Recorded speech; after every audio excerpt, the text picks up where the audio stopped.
This is a response to those who created a video and spread a false idea about the Prophet Muhammad ﷺ.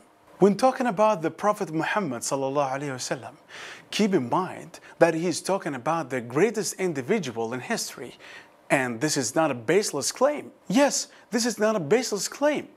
For the one who reads his biography and his mannerisms and ethics while keeping aside all preconceived notions would certainly reach this conclusion. Some fair and just non-Muslims have reached this conclusion as well. Let me tell you some of the Prophet's manners and characteristics. The Messenger had an excellent, complete and sound intellect.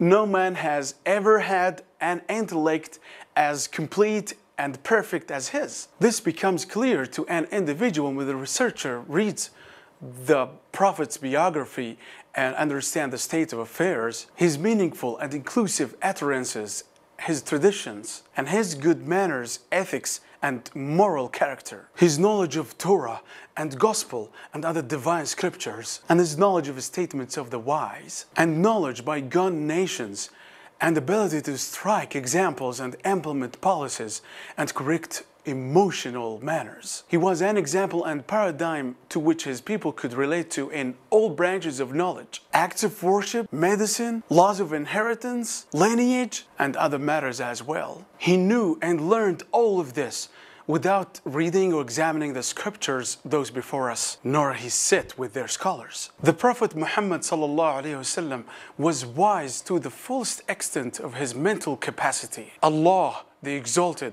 informed him of what had taken place in the past and what would take place in the future. And this is a sign that the dominion belongs to Allah and He is capable over all things. The Prophet Muhammad ﷺ would always go do deeds through which he would seek the pleasure of God.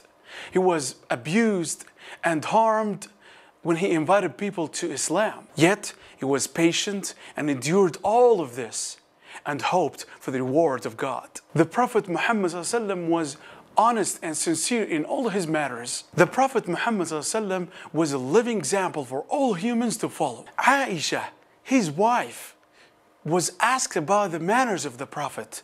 She said his manners were the Quran. In this statement, Aisha meant that the Prophet Muhammad ﷺ abided by its laws and commands and abstained from its prohibitions. The Prophet Muhammad ﷺ had a great forbearance. One of his companions came to the Prophet Muhammad ﷺ, complaining about a tribe who refused to accept Islam and asking him to curse them. But the Prophet Muhammad ﷺ raised his hands in prayer and instead said, "O Allah, guide this tribe and bring them to Islam." The Prophet Muhammad was the kindest of people. The Prophet Muhammad was fearing God and mindful to not trespass the limits of God. The Prophet said, "Sometimes I return to my family. I would find a date of fruit on the bed.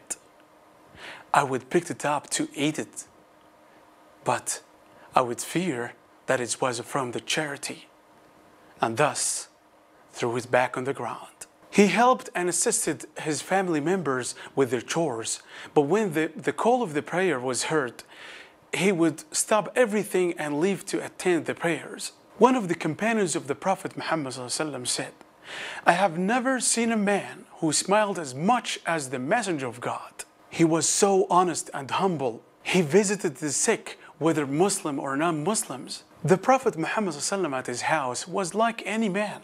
He washed his clothes, milked his sheep, and served himself." The wives of the Prophet Muhammad ﷺ. Why did he marry 11 women? After the death of his first wife Khadija, the Prophet Muhammad ﷺ married 11 women. All were divorces, except Aisha.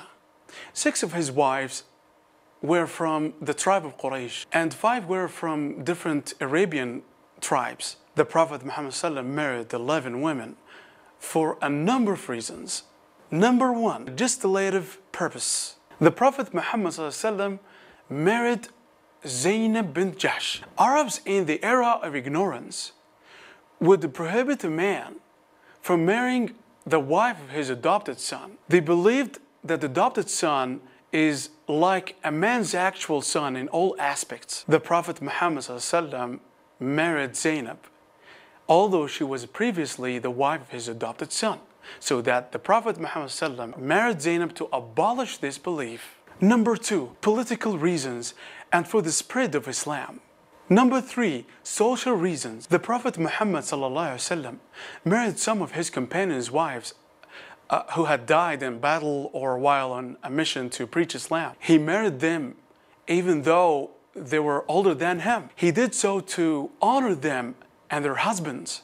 And keep in mind, all wives of Prophet Muhammad ﷺ were not virgin, nor were they young or beautiful. So how can anyone claim that the Prophet Muhammad ﷺ was lustful? He just followed the practice of previous prophets, just like Moses, who no one objected to the plural marriage.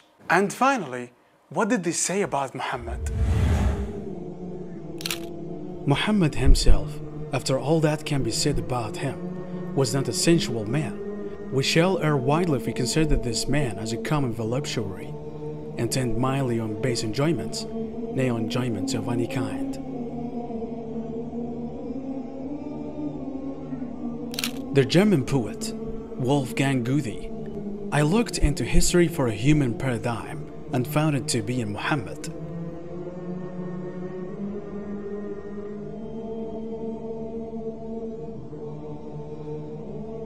Professor Keith Moore said in his book, The Developing Human, it's clear to me that these statements must have come to Muhammad from God or Allah, because most of this knowledge was not discovered until many centuries later.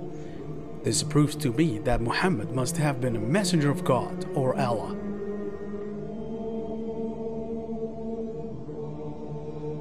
My last word for Muslims: don't think that if you change your logos or mottos or your phrases, that would bring victory. No. Following the noble manners and ways of Prophet Muhammad ﷺ would bring victory, definitely.